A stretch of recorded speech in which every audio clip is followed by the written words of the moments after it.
Hello my dear friends, आज का topic modal verb है। मॉडल वर्ब क्या होता है, किसे मॉडल वर्ब बोलते हैं, किसे सेमी मॉडल बोलते हैं, ये मैंने पिछले वीडियो में बताया था। आज का जो क्लास है इसमें हम लोग मॉडल्स का यूज समझने वाले हैं।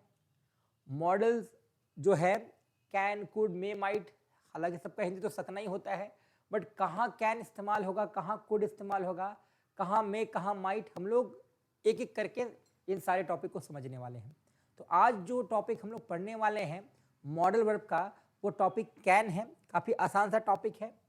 इस कैन को हम लोग जान लेते हैं पहले।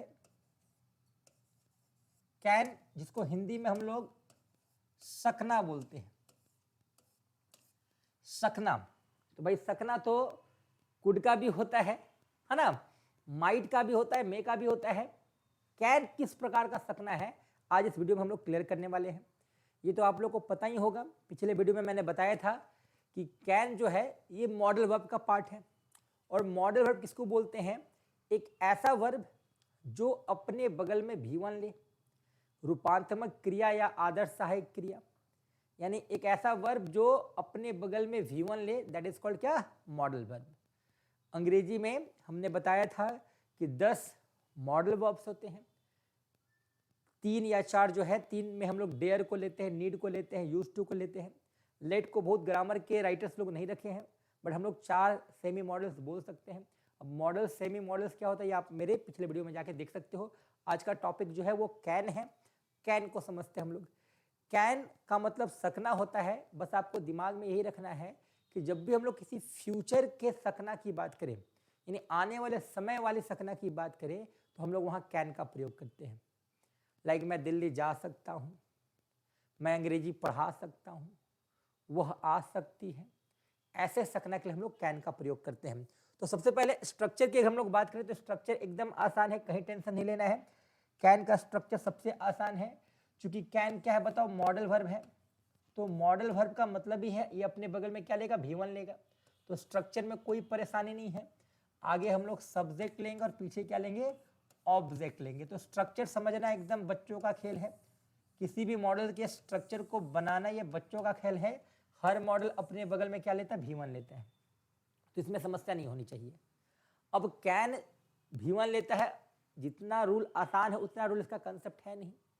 तो चलो इसकी कंसेप्ट की बात करते हैं। कैन का हम लोग इस्तेमाल कहाँ करते हैं? एकदम आसान सा चीज़ है। जब भी हम लोग किसी सेंटेंस में एबिलिटी की बात करें, किसकी बात करें? एबिलिटी यानी योग्यता। योग्यता किसको बोलते हैं? जो हमारे माइंड से प्रोसेस होता है।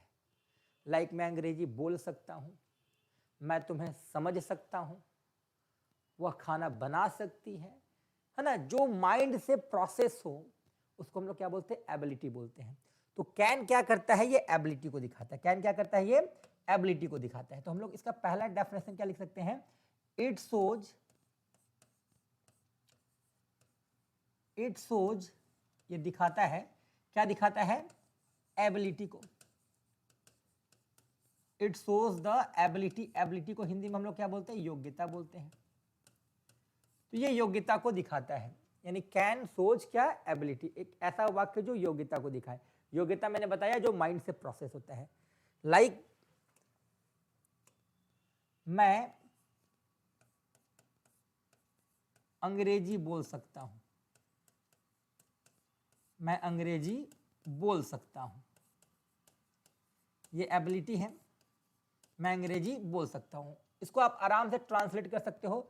सेंटेंस क्या हो जाएगा? मैं का आई के साथ हम लोग क्या लगाएंगे? सकना का कैन। और बोलना का इंग्लिश क्या होता है? स्पीक। तो आई कैन स्पीक, ऑब्जेक्ट क्या हो जाएगा? इंग्लिश।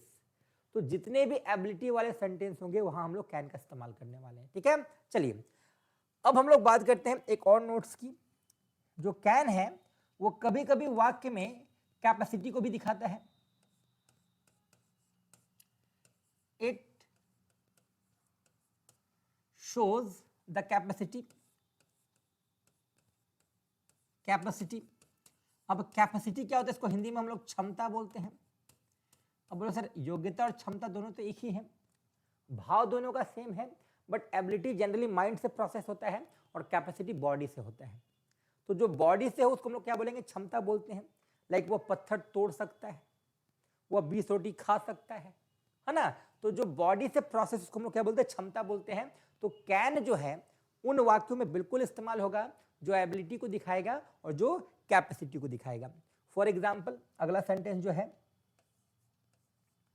वह पत्थर तोड़ सकता है। यहां बॉडी का ज्यादा इस्तेमाल हो रहा है, तो वह पत्थर तोड़ सकता है। हम लोग इंग्लिश लिख सकते हैं ही कैन, तोड़ना का हो जाएगा break the stone, he can break the stone. तो कैन का जहां तक हम लोग बात करें, कैन एबिलिटी को भी दिखाता है और कैन क्या करता है, कैपेसिटी को भी दिखाता है। चलिए अब हम लोग तीसरा नोट्स की बात करते हैं, थर्ड नोट्स की बात करते हैं। ये काफी इंटरेस्टिंग होने वाला है। कैन का जो तीसरा नोट्स है वो काफी इंटरेस्टिंग होने वाला है। देखो कैन करता क्या है, समझना आप लोग। इट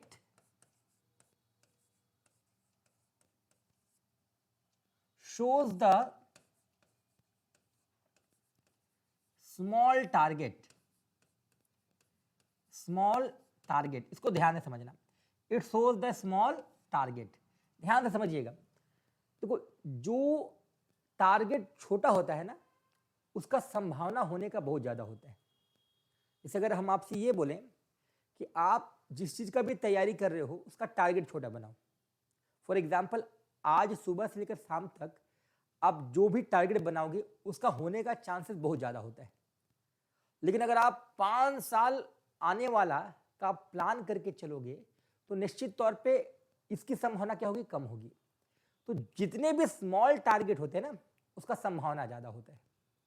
जैसे एग्जाम्पल के तौर पर अगर मैं ये बोलूँ कि मैं दिल्ली जा सकता हूँ, छोटा टारगेट है मेरे लिए, मैं दिल्ली जा सकता हूँ, ट्रेन का टिकट रिजर्वेशन करवाएंगे और हम दिल्ली जा सकते हैं, ये छोटा टारगेट है। तो छोटा टारगेट का मतलब संभावना उसका ज़्यादा है, उसकी पॉसिबिलिटीज क्या होगी, ज़्यादा होगी। तो समझिएगा जितना भी छोटा टारगेट होता है उसका पॉसिबिलिटी क्या होता है, हाई होता है। मैं अस्पताल जा सकता हूँ, टारगेट छोटा है, आराम से हम इस काम को कर सकते हैं। मैं अंग्रेजी बोल सकता हूँ, छोटा टारगेट है, एक सेंटेंस लेके बोल सकते हैं। लेकिन अगर मैं ये बोलूं कि मैं अंग्रेजी का शिक्षक बन सकता हूं, है ना, मैं डॉक्टर बन सकता हूं, मैं दिल्ली खरीद सकता हूं, संभव तो है नहीं लेकिन बोलने में क्या जाता है। तो अगर ऐसे वाक्यों को मैं बोल रहा हूं तो आप समझ लो कि ये बड़ा टारगेट है, और बड़ा टारगेट का मतलब संभावना कम है, और जहां संभावना कम होता है हम लोग मे का प्रयोग करते हैं। तो ध्यान में क्या रखना है, कैन जो है ये स्मॉल टारगेट को दिखाता है, बिग टारगेट को नहीं दिखाता है। स्मॉल टारगेट को सिंपली आप समझ सकते हो जिसकी संभावना बहुत ज्यादा हो, जिसकी संभावना बहुत ज्यादा हो। लाइक मैं भाषण दे सकता हूं, अभी भी भाषण नहीं दे रहे, तो छोटा बात है, छोटा टारगेट था, पूरा हो गया। लेकिन मैं सीएम बन सकता हूं, मैं पीएम बन सकता हूं, बड़ा टारगेट है, संभावना क्या है, एकदम ना के बराबर है। तो कहने का मतलब क्या है कि जितना भी स्मॉल टारगेट होता है ना भाई, उसका संभावना ज्यादा होता है। तो कैन एक ऐसा मॉडल है जिसका संभावना ज्यादा है। ये छोटे से टारगेट को दिखाता है, और छोटा टारगेट मतलब संभावना ज्यादा, टारगेट बड़ा यानी संभावना कम। तो छोटा छोटा टारगेट बनाने में ज्यादा फायदा है। तो याद रखना है कैन क्या करता है, स्मॉल टारगेट को दिखाता है, और जो स्मॉल टारगेट होता है उसका संभावना क्या होता है, ज्यादा होता है। लाइक अगर हम सेंटेंस लिखते हैं, वह अस्पताल जा सकता है, वो अस्पताल जा सकता है, एकदम आसान है। अस्पताल जा सकता है, कोई टेंशन नहीं है, कोई दिक्कत थोड़ी होने वाला उसको। लेकिन अगर हम बोले वह डॉक्टर बन सकता है, तो भाई यहां संभावना क्या होगा, कम होगा, क्योंकि टारगेट क्या है, बड़ा है। तो बड़ा टारगेट मतलब छोटा संभावना, और छोटा टारगेट मतलब बड़ा संभावना। तो बस यही दिमाग में रखना, कैन जो है वो मे से ज्यादा संभावना को दिखाता है। मे जो है वो कम संभावना होता है, और कैन जो है इसका संभावना ज्यादा होता है। समझ में आ रहा है, चलिए वेरी गुड। तो वो अस्पताल जा सकता है, क्या बनाएंगे, he can go to the hospital. क्या बनाएंगे सेंटेंस को, ही कैन, जाना का गो, चूंकि मॉडल है भी1 लेगा, he can go to the hospital या he can go to hospital. Article में हम लोग पढ़े थे कि कुछ ऐसे जगह होते हैं जहां का नाम लेने से उसका हम लोग को काम पता चल जाता है। जैसे स्कूल क्यों जाएंगे भाई, पढ़ने जाएंगे, कॉलेज क्यों जाएंगे, पढ़ने जाएंगे, मंदिर क्यों जाएंगे, पूजा करने जाएंगे, मस्जिद लोग नमाज पढ़ने जाता है ना, हॉस्पिटल समझ रहे हो, पिकनिक मनाने तो जाएंगे नहीं। तो कुछ ऐसे प्लेस होते हैं जिसका वर्क डिसाइड होता है, इसको हम लोग वर्क डिसाइडिंग प्लेस बोलते हैं। तो वर्क डिसाइडिंग प्लेस में कभी कभी हम लोग भावना में आर्टिकल लगा देते हैं, बोल भी देते हैं I am going to the hospital, I am going to the school, I am going to the college, I am going to the temple. तो समझना क्या यहाँ पर, आपको इन जगहों पे आर्टिकल का प्रयोग नहीं करना है। I am going to temple बोलना है, I am going to school बोलना है, I am going to hospital बोलना है, I am going to park बोलना है, बिकॉज आपको पता है वहां का काम क्या है। तो ऐसा जगह जिसका काम पता हो वहां आर्टिकल का प्रयोग नहीं करते हैं। तो I am going to the hospital से बेहतर होगा I am going to hospital. He can go to the hospital से बेहतर होगा he can go to hospital होगा। ठीक है, तो कैन का हमने 3 नोट्स लिखा। क्या क्या नोट्स लिखा बताओ? पहला हमने कैन का नोट्स लिखा, ये एबिलिटी को दिखाता है। दूसरा क्या करता है, ये कैपेसिटी को दिखाता है। और तीसरा क्या है, स्मॉल टारगेट को दिखाता है। चलिए अभी कैन में और भी कुछ समझना हम लोग को। कभी कभी ध्यान देना, कैन वैसे वाक्यों में बिल्कुल इस्तेमाल होगा जो डबल सेंटेंस होते हैं। डबल सेंटेंस, डबल सेंटेंस वाले वाक्यों में कैन का इस्तेमाल होता है। और जो कॉम्पिटिटिव स्टूडेंट्स होंगे उनको तो यहां बिल्कुल ध्यान देना है। देखो अगर एक सेंटेंस में लिख रहा हूं, इफ सी कम्स, आप यहां कॉमा भी इस्तेमाल कर सकते हो, देन का भी इस्तेमाल कर सकते हो। If she comes then I dash teach, I dash teach. If she come then I dash teach. उसी तरह एक और सेंटेंस हम लोग ले लेते हैं,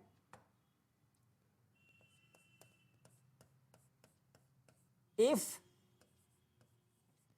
सी कैम देन, इस देन की जगह हम लोग कॉमा का इस्तेमाल कर सकते हैं। देन, अच्छा दो बार देन हो गया ना, एक हटा देना है। If she comes then I dash teach, if she comes then I dash teach. यहां कम्स है और यहां कैम है, ध्यान दीजिएगा, यहां कैम है CAME, बस यहां थोड़ा ध्यान देना है। डबल सेंटेंस में हम लोग कैन का भी प्रयोग करते हैं और कुड का भी प्रयोग करते हैं। समझना क्या है, अगर सेंटेंस का पहला क्लॉज यानी पहला हिस्सा प्रेजेंट में है, V5 का मतलब क्या है, ये प्रेजेंट है, V1 और V5 मतलब प्रेजेंट। बस ध्यान रखना, अगर सेंटेंस का पहला हिस्सा V1 और V5 में है तो हम लोग दूसरे हिस्से में कैन का प्रयोग करते हैं।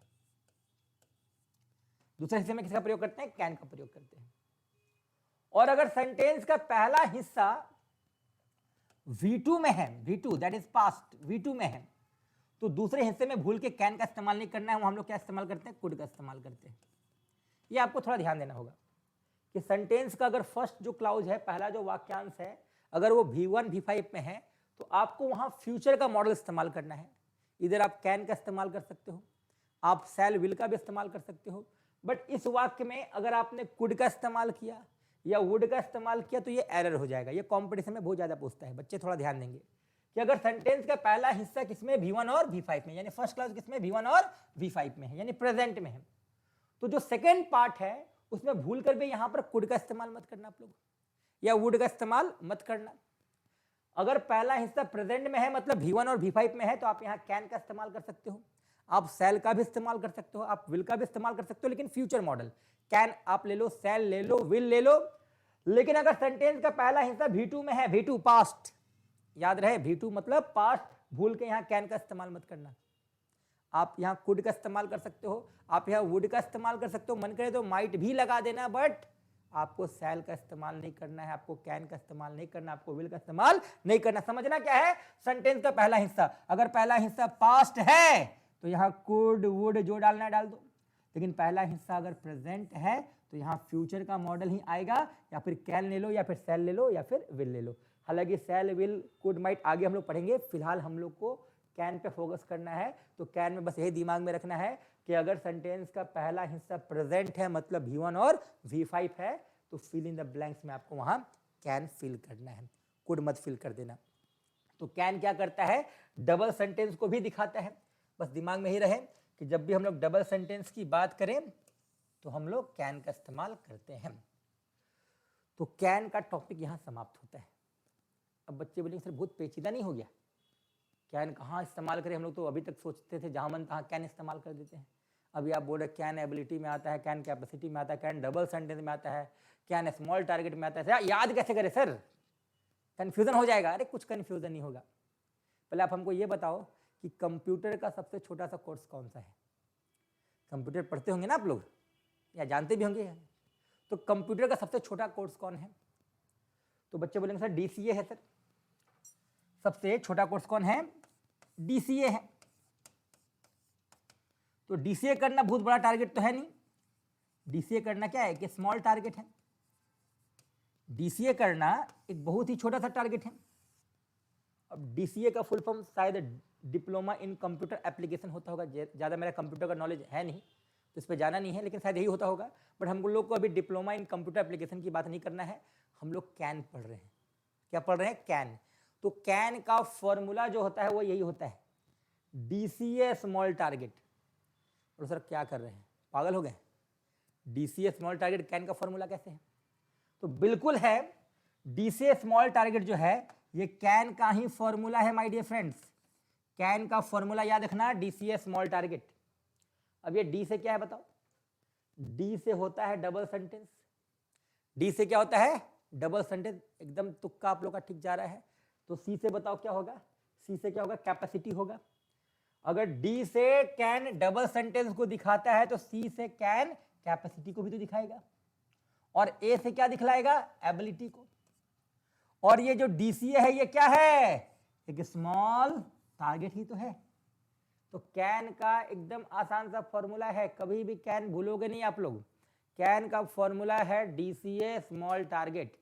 DCA स्मॉल टारगेट एकदम आसानी से आप समझ सकते हो। स्ट्रक्चर तो हमारे सामने है, कैन प्लस V1, आगे पीछे सब्जेक्ट ऑब्जेक्ट। लेकिन आज के बाद कभी भूल जाओगे भाई सर कैन कैसे याद करें, तो कैन का सिंपल सा फॉर्मूला है DCA स्मॉल टारगेट। D से डबल सेंटेंस, C से कैपेसिटी, A से एबिलिटी, और ये सब है स्मॉल टारगेट। तो ये चारों नोट्स पे हम लोग कैन का इस्तेमाल करेंगे। उम्मीद है ये वीडियो आप लोगों को समझ में आया होगा। बहुत बहुत धन्यवाद।